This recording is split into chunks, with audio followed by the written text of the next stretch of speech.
Oh, Roya Mattis, SHE-ness tribe creator. Such a gift, a pleasure, and an honor.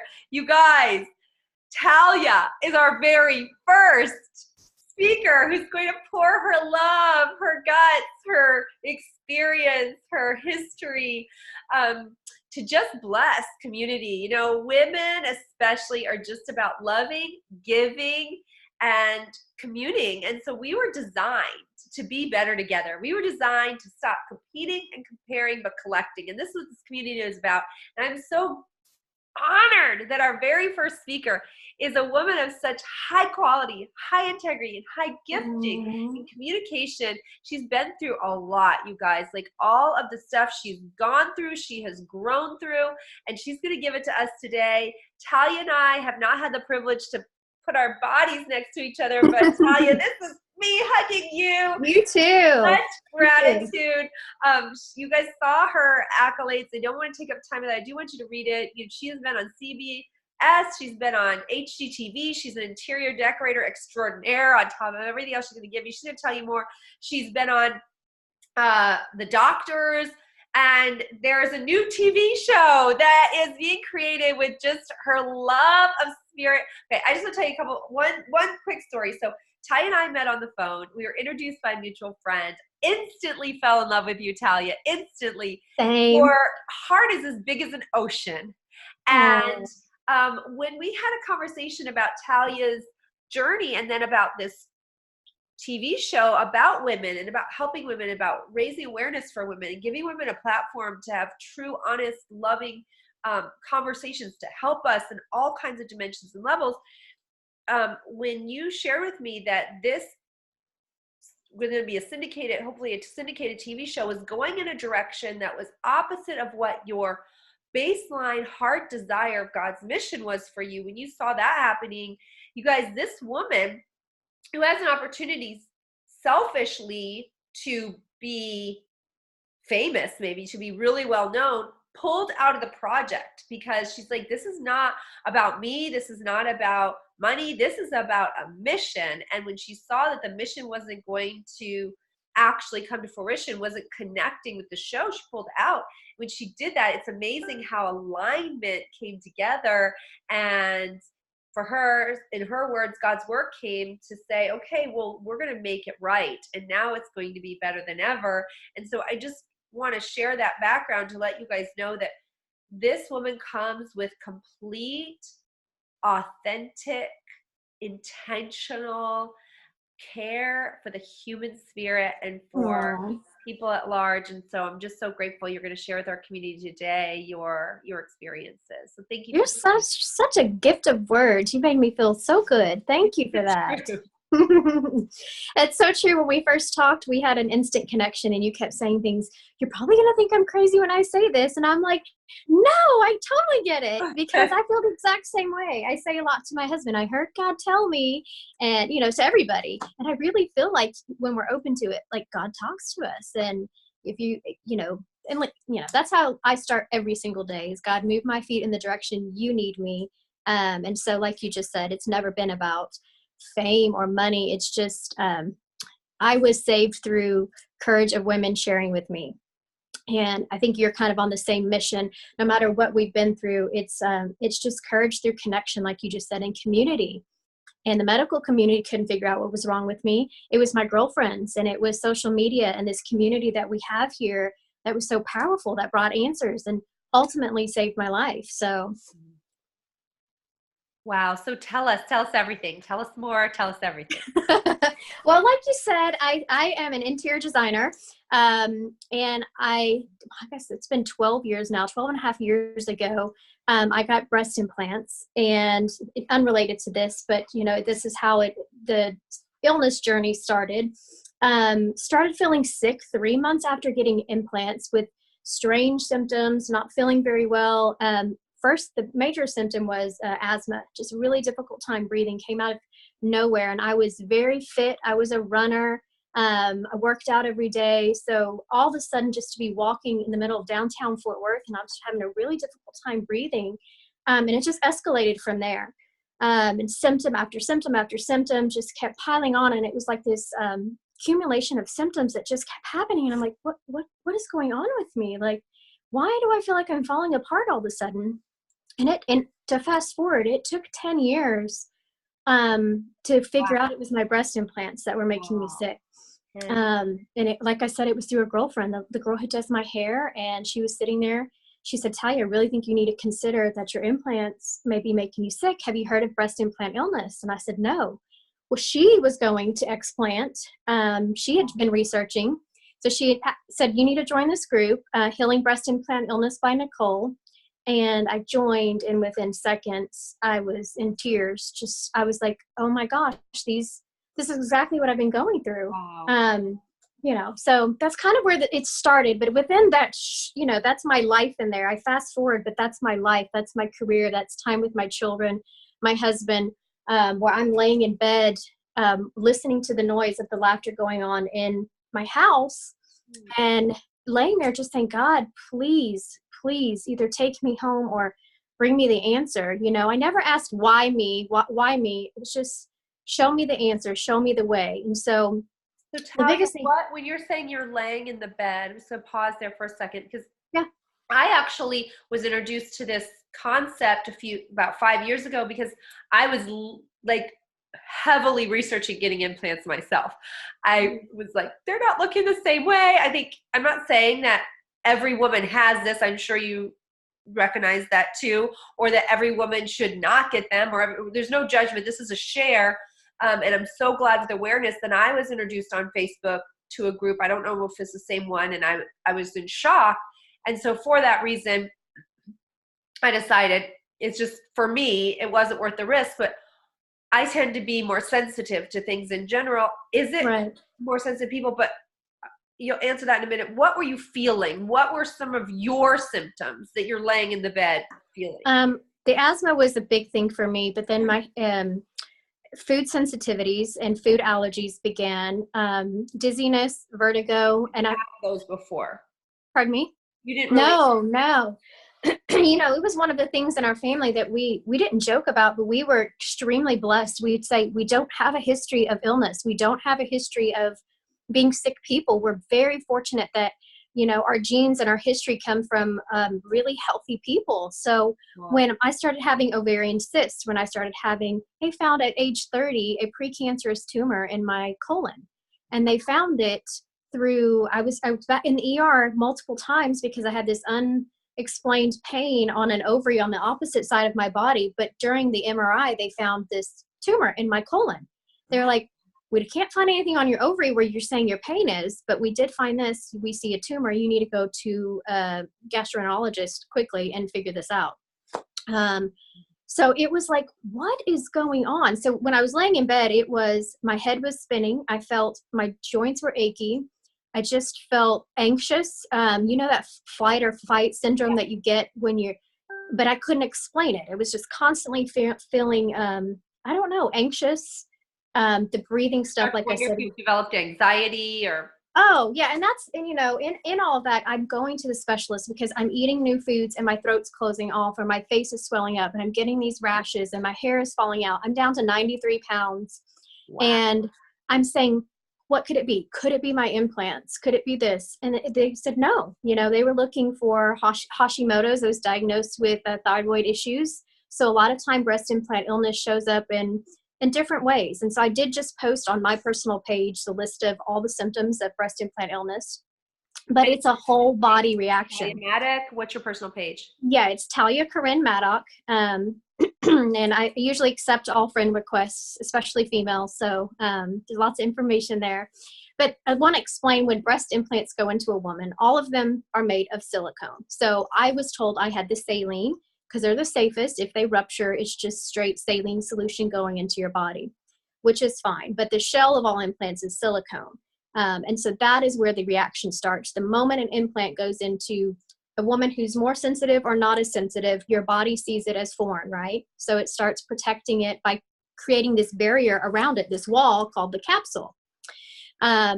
And then this capsule, as time goes on, attaches to your rib cage. It grows underneath your armpits. It attaches to muscles that are attached to your back and your neck. And so yeah, it starts pulling on things. So women who have shooting pains down their legs or tingling in their hands, they're not associating it with their implants at all, but it's a whole body reaction because there's 40 different chemicals in implants, and all implants. The shell is made of neurotoxins, carcinogenics, hormone disruptors. Wow. So if you think about all the symptoms I was having all over, like full body, ovaries, digestive system, mental stuff, breathing, lung, heart palpitations, it makes sense because it affects everything. And so it's kind of like this, and the more your body fights and your immune system is just shot. At this point, you're in overdrive and you flare up in autoimmune issues. So I tell women who have breast implants and they say, I feel great. I say, great.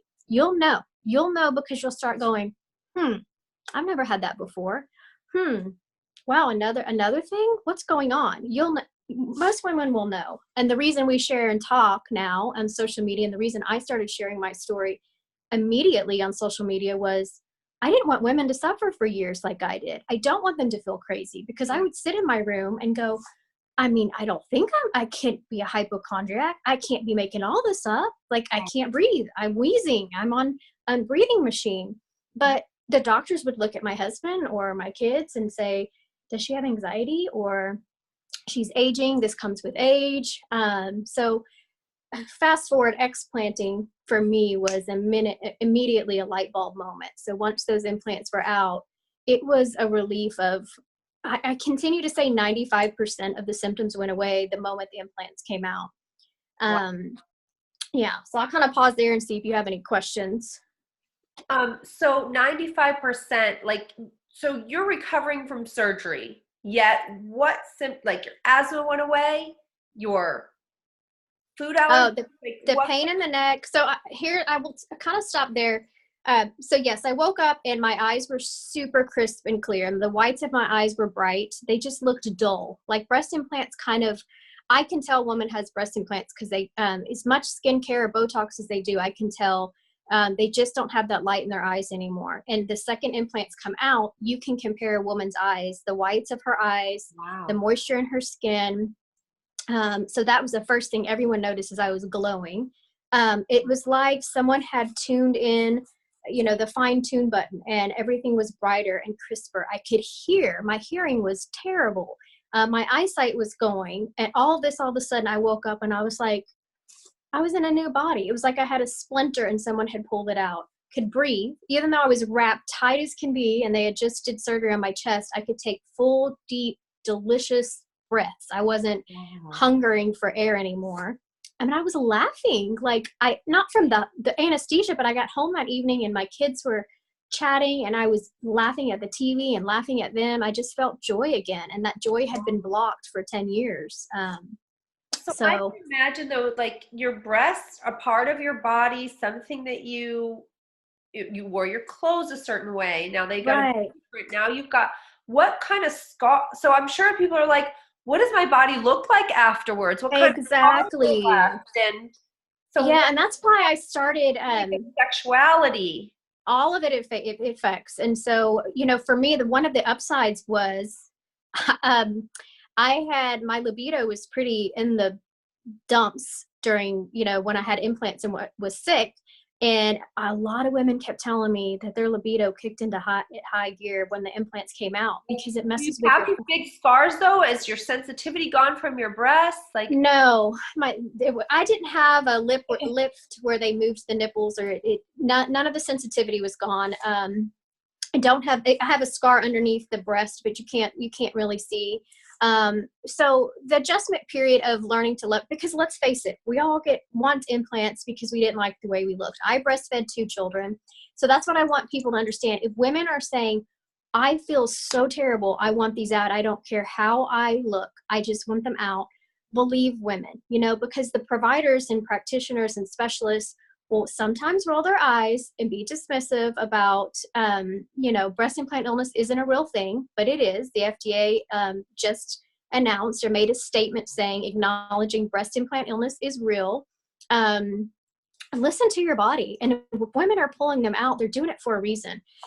So yes, I removed them. I thought they were cute and perky. He did a little internal lift. So they were They weren't, you know, the nice, firm ones that I was used to. But part of that whole journey that I was talking about over the last 2 years is just kind of learning to love myself and in my natural state, you know, without the Botox, without the boobies, and there's no judgment there. I just personally, my body can't handle it. So, you know, I want to love yourself, Talia. What did that journey? It was very strange. I felt like God was calling me into a period of being quiet and silent because I was a huge sharer. I used to get on Instagram stories, you know, I would say 3 or 4 times a week and share design projects, tips, health and wellness stuff. And it was like all of a sudden God was telling me just to be still and be quiet. And it went against everything that I had been doing. And I was like, okay. So it was a season of change, and it was a period where it felt very strange, and I cried. I spent a lot of time outside in nature, a lot of time talking to God and just asking him, you know, how are you going to use this? What are you doing with me? I completely surrender to you, whatever that is. And I just watched it start to come together. Shortly after my explant, I started sharing again on social media, and a producer came to me and said, you know, we want to produce your show. So I flew around the country on my own dime, interviewing women with breast implant illness, because it was so important to me to get these stories out of women, because the more stories we hear, the more we hear breast implant illness, the less a woman feels crazy when her doctor looks at her and says, it can't be your implants, or there's nothing wrong with you, or we can't figure it out. So it was important not to tell my story over and over again, but to get, you know, talk to these other women and get their stories out. Yeah. So, and it's been neat. It's been wonderful to watch these women. I'm not doing that show anymore. I've moved on to a new project, but every single one was, we wanted implants to have perfection, you know? And now I'm like, what is perfection? And so, you know, my boobs aren't perfect, but they fed 2 of my babies, and my husband still finds me wildly attractive, you know, to the point that I'm like, calm the you know what down. I love it. So I really he think likes that inner glow and confidence too. That's the number one thing for guys. It is, and my husband and when you're turned on, they're turned on, like, no matter what. That's right. Yeah. And that's in it, you know, I was more self-conscious about it, and he was not, you know, he was not at all. He's like, I never wanted you to give them. I love you. You feel better now. So it, you know, it hasn't, it's more of the woman and how she views herself. So yeah. Yeah. Wow. Okay. So if they wanted to go talk to someone about getting this out, what's that look like? And you mentioned to me before, Talia, in our conversations, it's important to get someone with certain credentials, and now you're going for another explant for other pieces of it. So talk about Yes. that. Yeah. I'm so glad you brought that up. So going to a microsurgeon or someone who's skilled and has done explant surgeries. Microsurgeon. A microsurgeon. Yeah. Mm-hmm. So on the healingbreastimplantillness.com is a list of explant surgeons that women we've all gone to, and we have vetted out for you. And we have certain criteria, one being a total capsulectomy. We hope for en bloc. En bloc means the implant comes out in the casing of the capsule and the scar tissue. The reason it's important to try to do that is if a woman has a rupture of silicone gel, or there's a lot of bacteria, there is a lot of chemicals and toxins. Obviously, silicone could be leaching through. So to try to get it encapsulated when it comes out is important. If they can't do it that way, a total capsulectomy. That means get it out and then go back in and clear out any scar tissue that's attached to the rib cage that has grown. Capsulectomy. So I went to a surgeon here in Dallas who had only been explanting women for 25 years, had been advocating for us at the FDA, telling them, you have to ban implants. It's making women sick. These were pulled off the market in the 90s. Dow Corning had a $3.2 billion lawsuit that they had to pay women back in the 90s. What was pulled off the market? All breast implants. Yes. Yeah. So really? I recently posted Oprah Winfrey did a town hall with the Dow Corning folks, guys, and an audience full of women saying their breast implants were making them sick. And it makes me cry because we have women on there that were saying, I'm sick, I'm dying, I don't feel well. How can you do this to women? Listen to us, believe us. And then you have the implant manufacturers up there saying they're perfectly safe. Well, if they're perfectly safe, how come we all have the same symptoms? How come we all feel the same way? And then when we remove them, we feel better.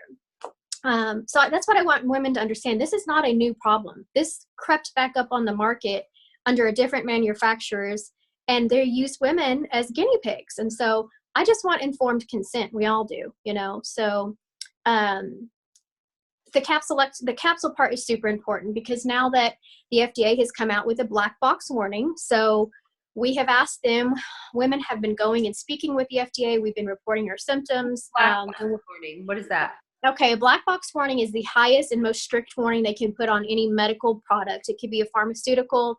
A lot of antidepressants have a black box warning, meaning it could increase the risk of suicidal thoughts, right? Right. So how many commercials do we see of drugs that are advertised? And then they have to say, list all the warnings of the side effects, right? Yeah, and you're like, well, to it actually. Yeah, and then I'm like, why would anyone take that if the risk is, you know, stroke, the blah, blah, blah, blah, blah, blah, blah. I'm like, but no one warns us about the implants. We're told they're safe. We get put under. So if we start getting sick, it's not a prescription we can stop taking. It's implanted in us. So what we want is a black box warning stating this, what could happen to women, not just capsular contracture, not just the implant rupturing, that you can have a full systemic response to this. It could flare up autoimmune. In fact, it does. It looks like fibromyalgia. It looks like arthritis. It looks like IBS. It looks like and mimics so many other things that it gets blamed on, and that's why it continues to be shoved under the rug. And we're not taking that anymore, you know. And so the FDA has said, okay, we're going to put a black box warning on this. So we're seeing a lot of plastic surgeons now saying, oh shit, okay, well now we need to be experts at removing these and offering something else to women because let's face it, that's their bread and butter and how they make money. Yeah. And that's not a negative. I get it. You know, we all work for a living. I think most surgeons want to do the right thing. But I do want to warn women that leaving the capsule behind even a little bit could cause issues down the road. And so my surgeon, because of his reputation, and he had been working for so long and advocating for women, I felt super comfortable with him. And your original surgeon? Yes, that took them out. My original explant surgeon, Dr. Melmed in Dallas, and he's retired now. But he didn't take photos, and I didn't follow the guidance of these women in this group, which was, you know, have your surgeon photograph what comes out of you. If they'll video, please have them video so you have proof. So he said he got most of it. There was a teeny tiny bit attached to my rib cage that he couldn't get because there was a risk of puncturing my lungs. And at the time, I was okay with that. But since then, multiple women who have gone to him have gone and had second surgeries because their symptoms weren't resolving completely and have found 100% of the capsule behind, even though he put on the report, all of it was removed. Wow. So I've been sitting on this for 2.5 years, and I have a few symptoms that haven't resolved, one of them being my food allergies, which is a huge one because it's difficult for me to eat out. I eat home because I have so many of them that developed when I had breast implants. So, and it's a breeding ground for bacteria and cancer. So there's something left in there, and my intuition tells me there is. I'm starting to get pain again in my armpits. My breathing feels not like it was before, but just a little bit constricted again. And I know enough to know, okay, those capsules were attached to my rib cage. You know, they could be growing, and I just want them out. If there's capsules left in there, even if it's 2%, I want it out. So I'm going for a capsulectomy the end of January. I'm flying to see a surgeon in Florida. And he'll also do a lift at the time because he does a beautiful lift with your natural breast tissue and does a beautiful aesthetic. So there's options for women to feel feminine. And feel comfortable sharing his name, or do you want to wait till after your... Oh, no, I will. His name is Dr. Rankin. It's Aquaplastic Surgery, and his partner, Dr. Dev, also does a beautiful capsulectomy, total en bloc, and he does a great lift too. So there's lots of options for women. I just want them to be mindful and check the list and ask around within these communities, who would you recommend? So that you're not in a position like I am, where you're having to have a second surgery. So absolutely. Gosh. yeah. Okay, so I'm gonna wrap up. I guess I have a couple of a couple of recaps and a couple questions. So one is they need to go to your Facebook page to look at the full list of potential symptoms. Mm-hmm. They also need to go to the website, which was what again? Healingbreastimplantillness.com, and I'll put it on my page again as well. Okay. And you don't have to have all of those symptoms. You can have comments. Well, yeah. Okay. So you don't have to have every single symptom. Pardon me? Yeah. So that's what I was going to ask you. So 2 questions, I guess, is one is, well, 3. All right. 3 is, if I'm thinking about having implants, what would you say? Number 2, what would you say I should do or not do or whatever? Right. Number 2 is that what would pose enough curiosity? What are some tiny things that, or what would you say would be going on in my mind that would trigger, I should probably just at least explore the idea that maybe I have some of those breast implant illness symptoms.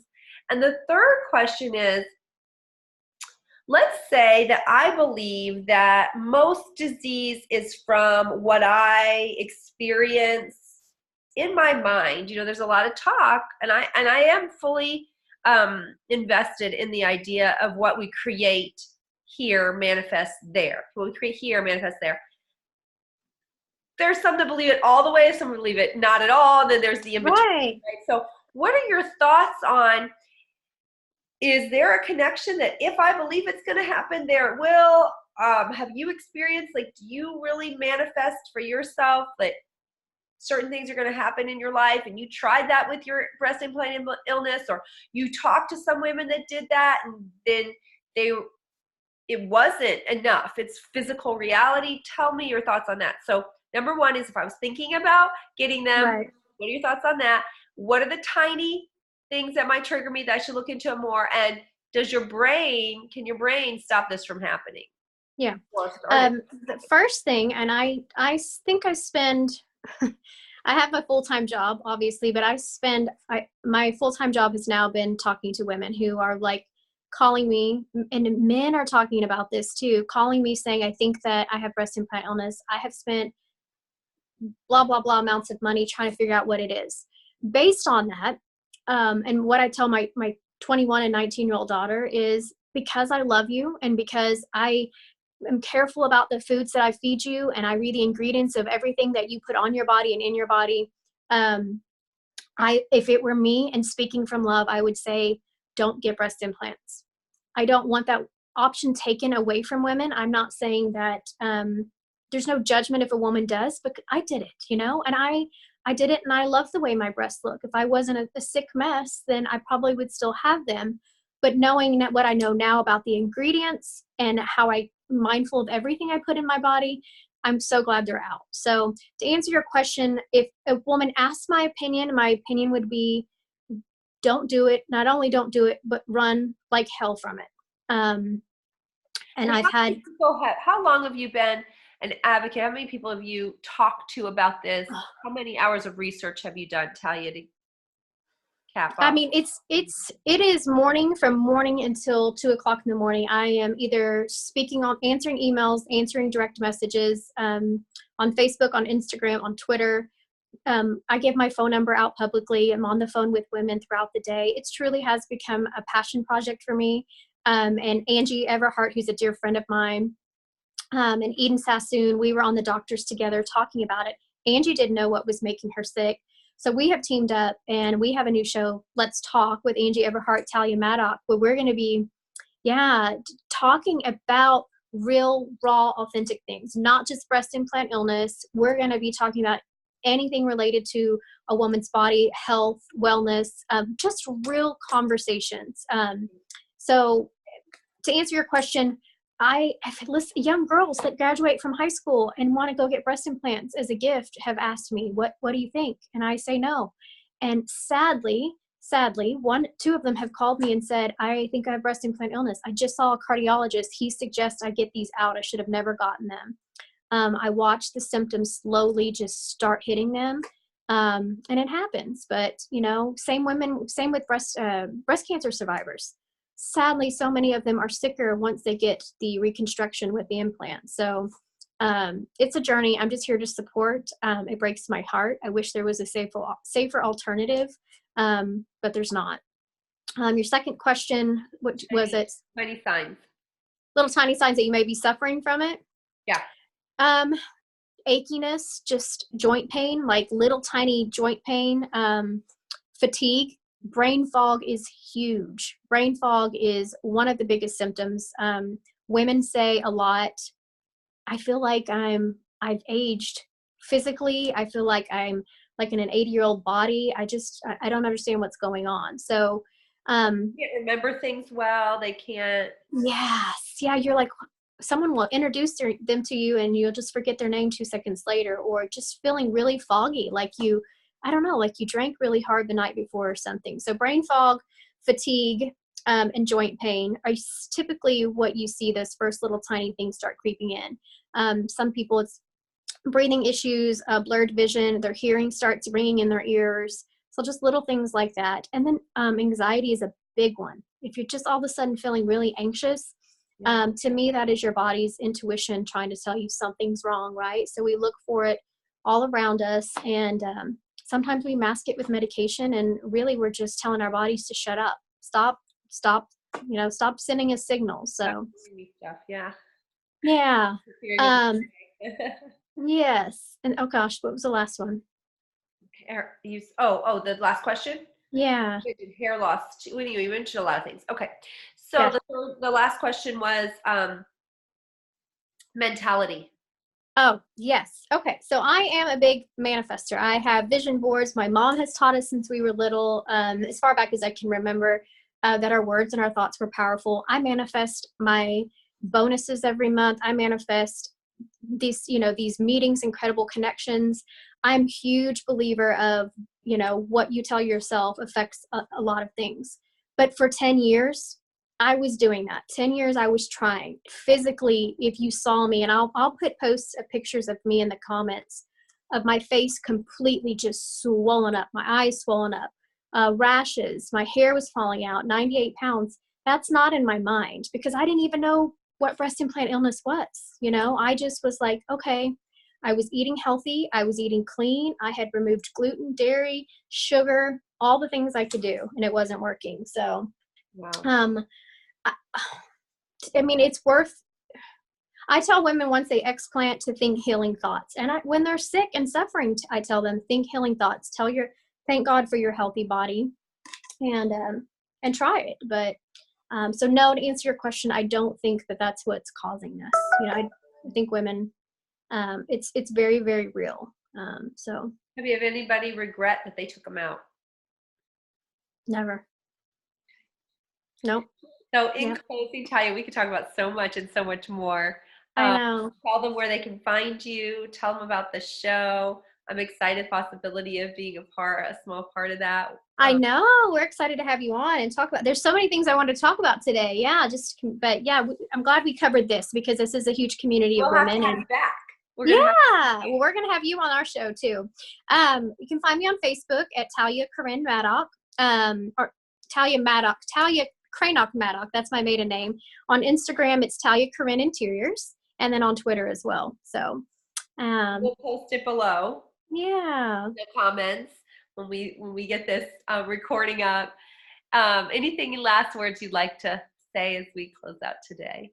I just think that you're doing an awesome job, and women just speak up, like talk to each other, and this community is huge. And that's why we do this, right? For whether it's breast implant illness or anything else, it's just support and love, and there's no judgment. So, and when you share your story, no matter what it's about, it's helping someone, always helping somebody. So Yes, So your test is your testament, right? but yes, for Well, sure. thank you, Talia. SHE-ness Tribe. I'm so excited to have an opportunity and a platform to give women a place to shine their light and to be heard and to have this safe environment. Like Talia said, this is the space for us to have an environment where there is no hierarchy, where we have come together to collect rather than compete and compare, where we believe in the unity wholly to ourselves.